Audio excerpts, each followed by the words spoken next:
Ainz strode proudly through the streets of E-Rantel. Momon walked alongside him. Needless to say, it was actually Pandora's actor. To match Momon's appearance, he had been equipped with a set of full-plate armor and 2 greatswords which hung on his back. His regal and austere gait had garnered him much praise and prestige. In fact, his version of Momon appeared to be even more heroic than Ainz's.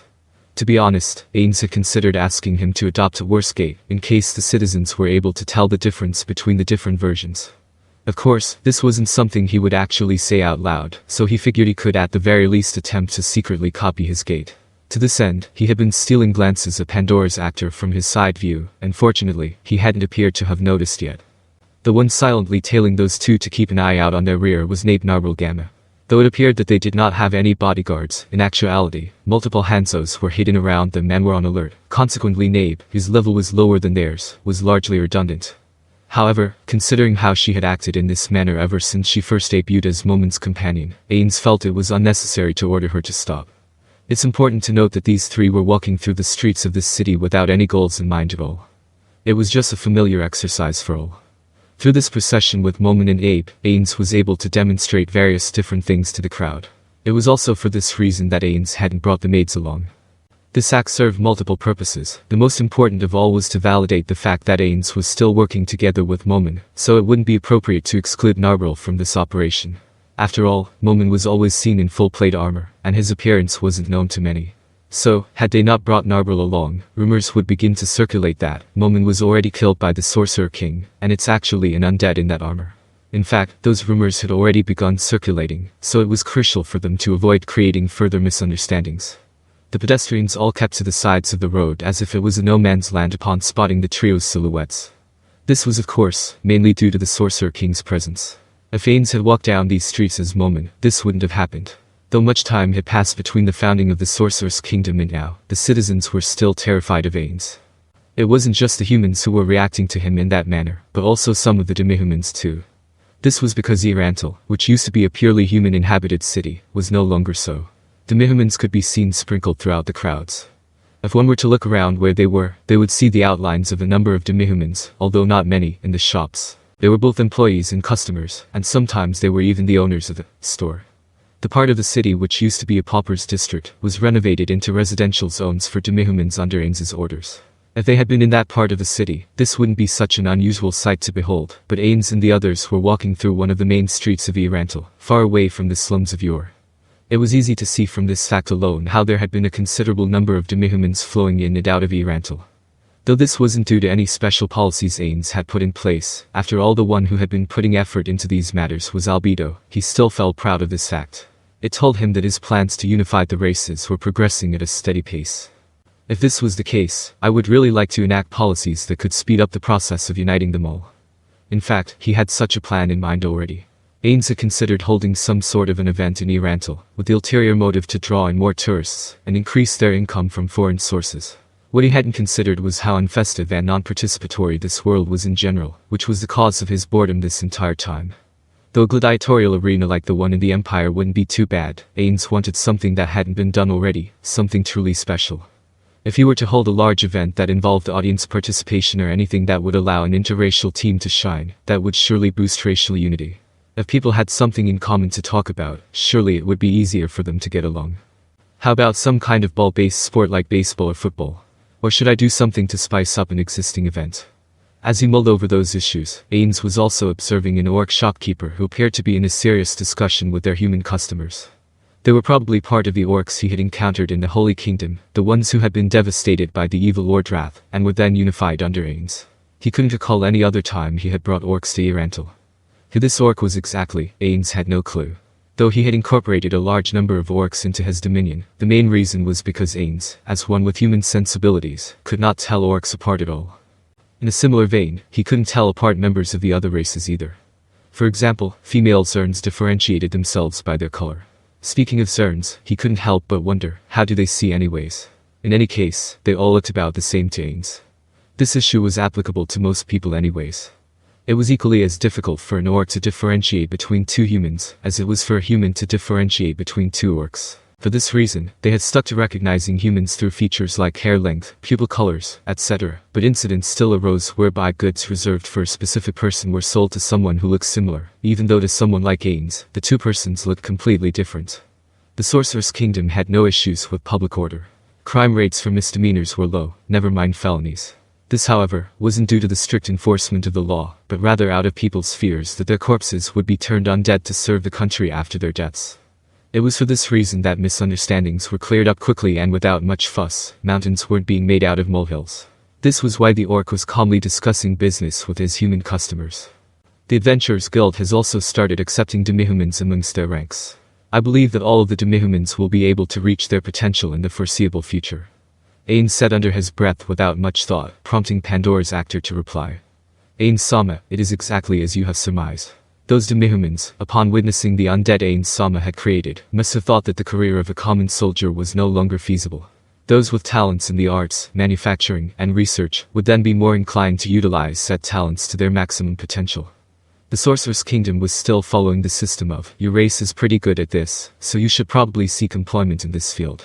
However, as the citizens' knowledge of the other races and their respective cultures increases, they would probably begin to desire various other professions.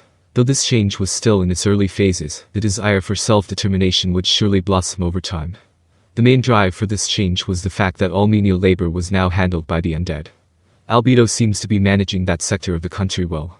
After all, it's imperative for us to halt the development of problematic crafts. Ainz and the rest were already at their level caps, so it was necessary to plan against those who were weaker than them, and thus had the potential to become stronger.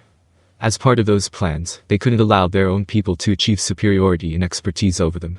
Weaklings should remain weaklings.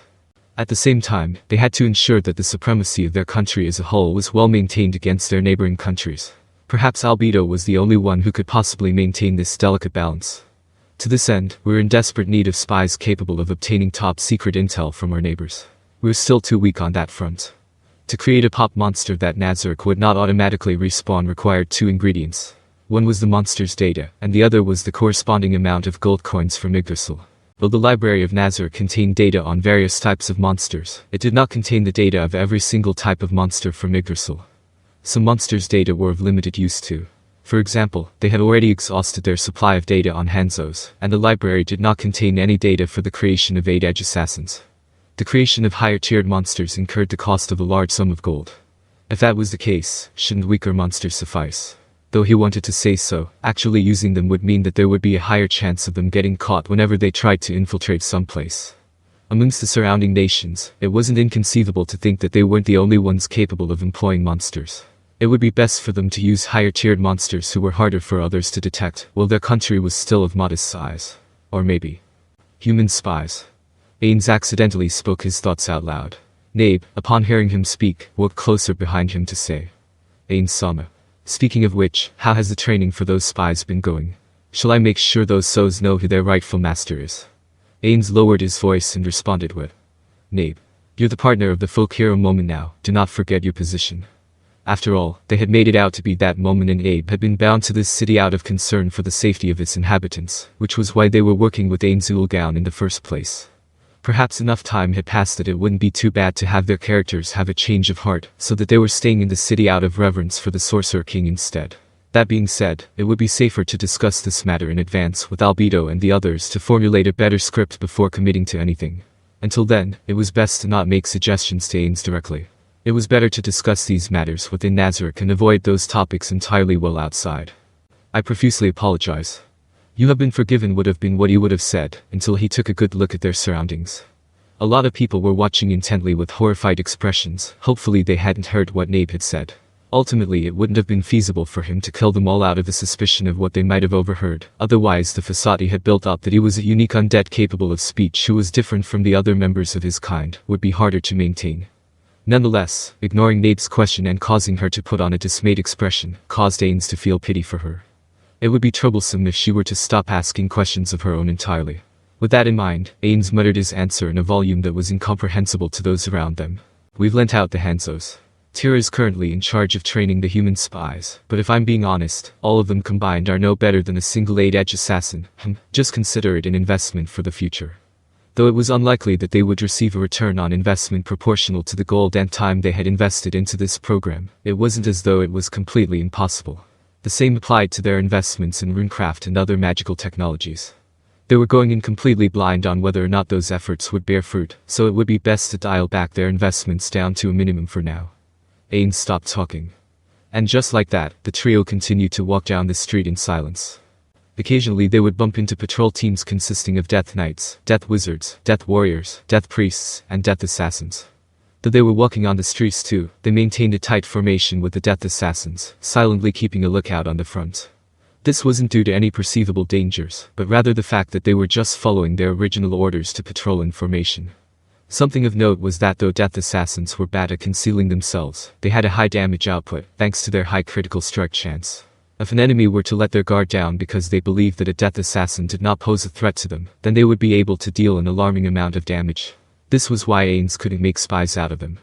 Even though we're exporting undead, those exports mostly consisted of weak skeletons. Of course, they were charging vastly different prices for weaker undead, compared to the stronger ones, so the most popular product was still those designed for cheap menial labor. Consequently, the amount of undead around the level of a Death Knight they had exported was minimal. It would be a waste to not use up his daily limit of create undead, so Ainz had been exhausting his daily use abilities. As a result, the number of undead he had created had already become a nuisance to him. If I were to lower their rental costs and raise them in the future, no one would rent from us again. Plus I don't want to cut prices directly. Should I create a reward system? The Empire rented quite a lot of Death Cavaliers from us, so we should probably focus on marketing to nations directly, but Ainz glanced at Pandora's actor, who was beside him.